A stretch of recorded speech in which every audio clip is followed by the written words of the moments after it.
Hello दोस्तों, आप सबको स्वागत है ऑनलाइन साइंस वाला में। जैसा कि दोस्तों हम लोग रेगुलर पढ़ रहे हैं एसके झा सर के टीसीएस पैटर्न वाले बुक। तो दोस्तों हमने उससे मैथ सिर्फ सॉल्यूशन कर रहे हैं। तो मैथ्स का दोस्तों सेट नंबर 6 में 41 नंबर के सवाल करने वाले हैं। अगर ये दोस्तों वीडियो आपको पसंद आए तो दोस्तों आप चैनल को subscribe and like and share कर दीजिए।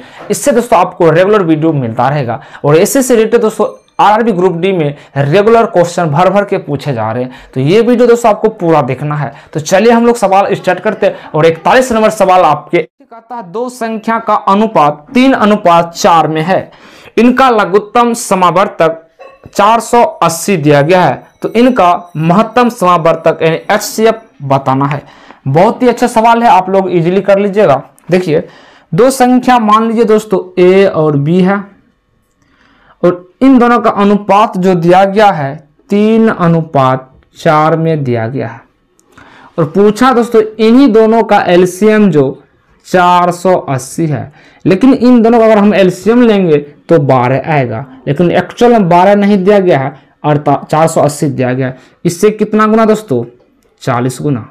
तो सवाल पूछा इन दोनों का HCF कितना होगा। तो इन दोनों का HCF अगर हम निकालेंगे तो 1 होगा और 1 नहीं दोस्तों ये 40 गुना हो जाएगा, तो 40 हो जाएगा।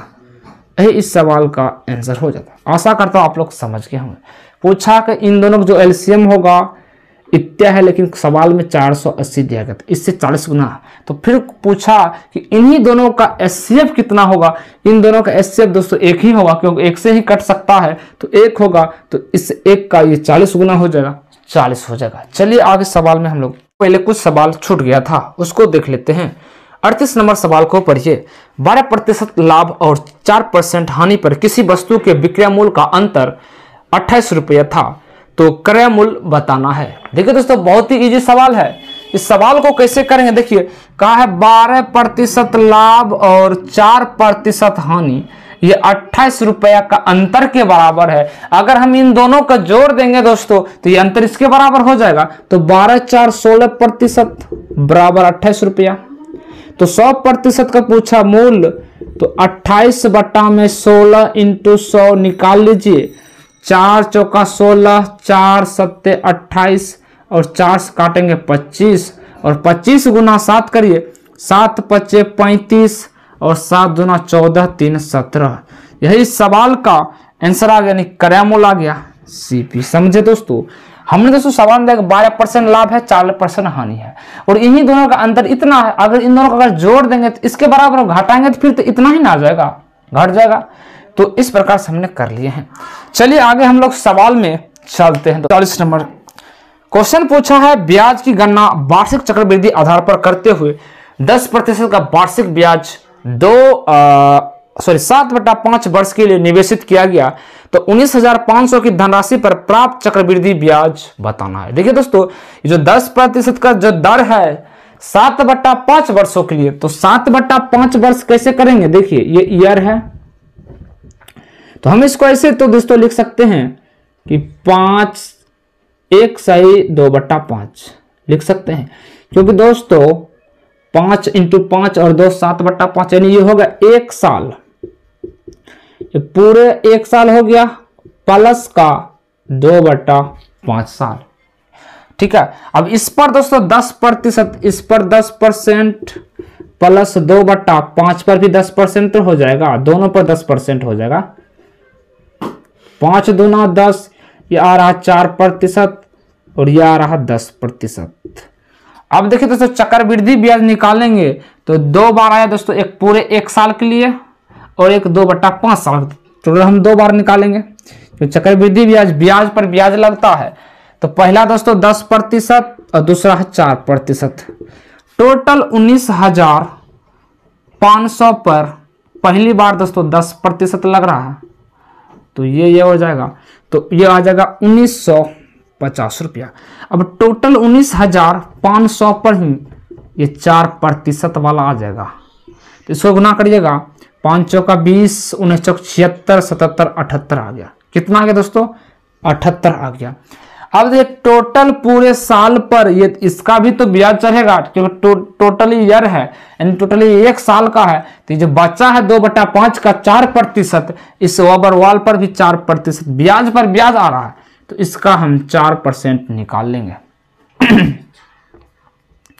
तो यहां पर से आप निकाल सकते 1950 का 4%। देखिए 4 से 25 बार में कट जाएगा और 25 काटिएगा तो देखिए यह 5 काट दीजिए, 5 से 5 बार में 5 दिया 15, 5 9 45। अब इससे 5 इसको हम उड़ा देंगे, 5 7 35, कितना बचा 5 7 35, 4 5 8 40, ठीक है 78 रुपया आ गया। ठीक है,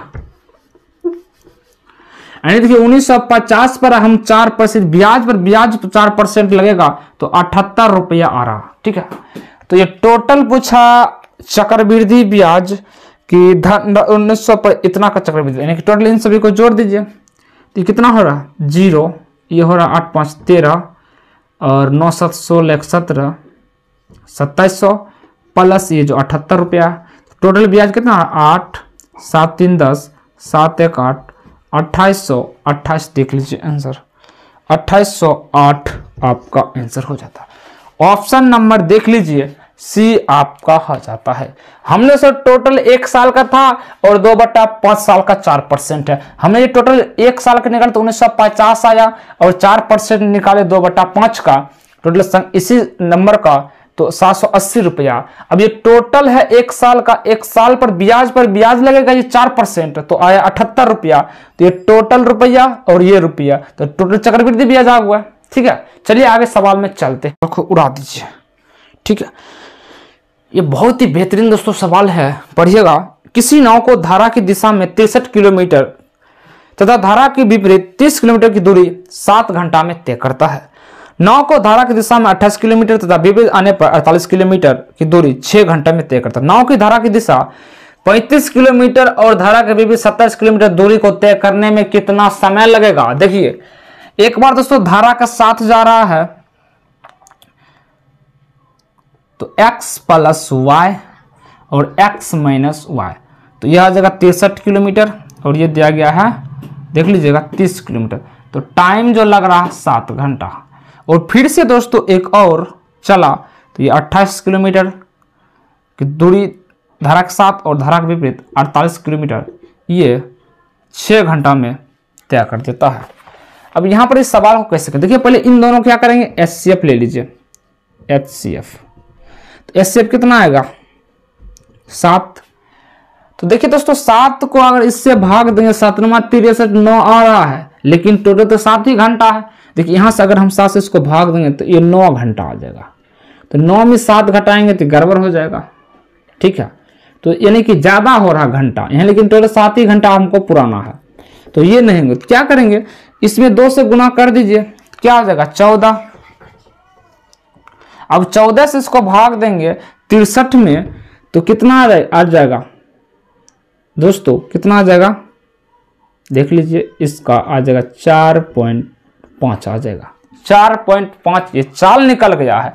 अब देखिए दोस्तों 4.5 यहाँ आ गया, लेकिन टोटल तो 7 घंटा लगता है, टोटल 7 ही घंटा लगता है, तो इसका चाल कितना आ जाएगा, ये 4 है, ये हो जाएगा आ रहा है, ये कितना होगा 2.5। तब दोस्तों 4 और 2 6 और 1 7 घंटा पूर्ण गया, हुआ कि नहीं दोस्तों। तो यहाँ पर ये दोस्तों 30 किलोमीटर जो टोटल दूरी है ये जो बन गया चाल बन गया, तो इसके स्पीड से निकालेंगे, ये पॉइंट रहेंगे ऊपर चल जाएगा, तो 25 से काटेंगे कितना बार में जाएगा, 5 6 का 30, 25 25 कितना आ गया 12। यानी कि x माइनस वाई का वैल्यू 12 है और x प्लस वाई का वैल्यू कितना है 14 आ गया। ठीक है, यहाँ पर देखिए 14 आ गया ये वाला और ये वाला आ गया 12, समझ गए दोस्तों। अब लास्ट जो क्वेश्चन का देखिए, इसको भी आप चेक कर सकते हैं। देखिए 14 दूना 28, 2 आया और इसको ये इसका आया 12, तो 12 चौका 48, तो 4 और 2 6 घंटा पूरा गया, समझ आया दोस्तों। ये टोटल 28 किलोमीटर घंटा 14 जाएगा, तो 14 दूना 28 2 आ जाएगा। अब ये टोटल 48 किलोमीटर 12 इसका तो 12 आ जाए दोस्तों, तो 12 से जाएंगे तो 12 चौक 48, तो 4 और 2 6 घंटा पूर गया, यानी कि सेटिस्फाई है। अब क्वेश्चन लास्ट में पढ़िए कि कहता 35 किलोमीटर दोस्तों समय बराबर दूरी बट्टा चाल, तो 35 किलोमीटर जो दूरी है ये चल रहा है 14 के स्पीड से, ठीक है, प्लस और 27 किलोमीटर ये चल रहा 12 के स्पीड से।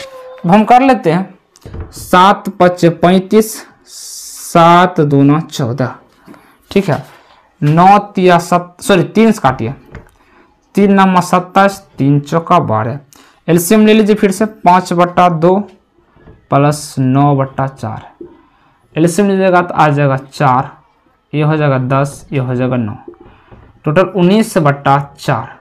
इसको हम ऐसे लिख सकते हैं 4 चौका 16/3, ये 4 घंटा हो गया, दिख रहा दोस्तों, तो यहाँ पर लिख देते हैं ये हो गया 4 घंटा, लेकिन इधर दोस्तों हम मिनट में करें 60 से, तो 15 चौका 60, तो 15 तिया 45, आंसर आ गया 4 घंटा 45 मिनट। देख लीजिए ऑप्शन नंबर कौन आ रहा है, डी, ठीक है दोस्तों, तो ऑप्शन नंबर डी आपका सही हो जाता है।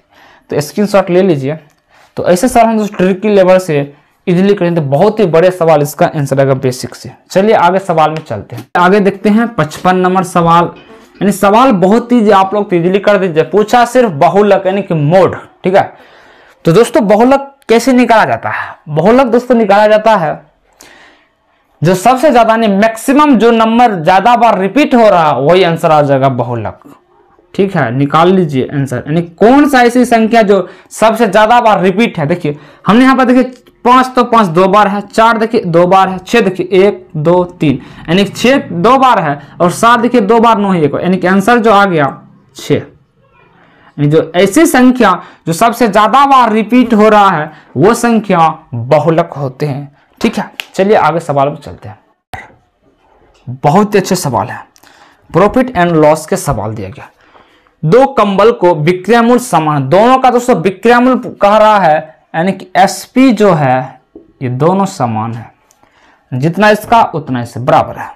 आगे पढ़िए, एक कंबल 200/3% लाभ पर बेचा जाता है और दूसरे कंबल को क्रय मूल्य उसके विक्रय मूल्य से 400 कम है। यदि दोनों कंबल को बेचने पर हुआ कुल लाभ 50% है तो कंबल का विक्रय मूल्य बताना। चलिए दोस्तों हम ऐसे सवाल को ऑप्शन से हटा देते, ठीक है, नहीं ऑप्शन से हम उड़ाएंगे। अब चलिए ऑप्शन लेते हैं। अगर मान ले दोस्तों हमने ऑप्शन ए ले लेते हैं, यानी इसका विक्रय मूल्य अगर 1500 दोनों को बराबर है तो दोनों कितना है 1500, तो टोटल दोस्तों एसपी कितना आ रहा 3000 रुपया, इसका भी 1500 इसका है 3000 रुपया।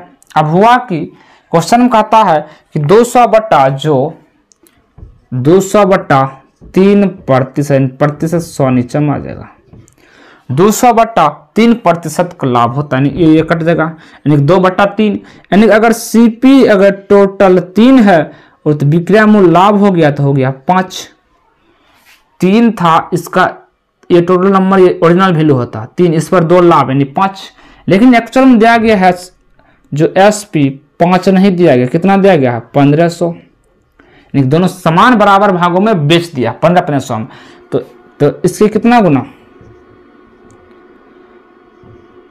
300 हो जाएगा, 5 से 5 दिया 15, 300 हो जाएगा, ठीक है दोस्तों, कितना आ जाएगा 300 हो जाएगा।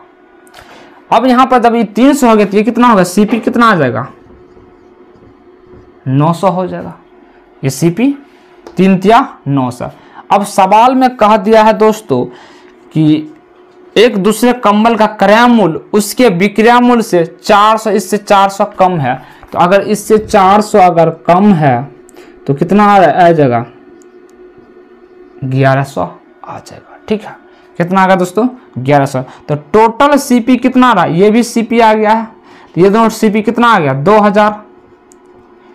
लेकिन दोस्तों हमने 2000 में खरीदे हैं और 3000 में बेच रहे हैं, समझिए 2000 आपका पहले रुपया था, अब उसको हमने 3000 में बेच दिए, 1000 का फायदा हो रहा किस पर 2000 पर, तो 100 पर निकाल लेंगे ना दोस्तों, तो कितना आएगा, ये कट जाएगा और ये कट जाएगा दोस्त, काट देंगे 50%।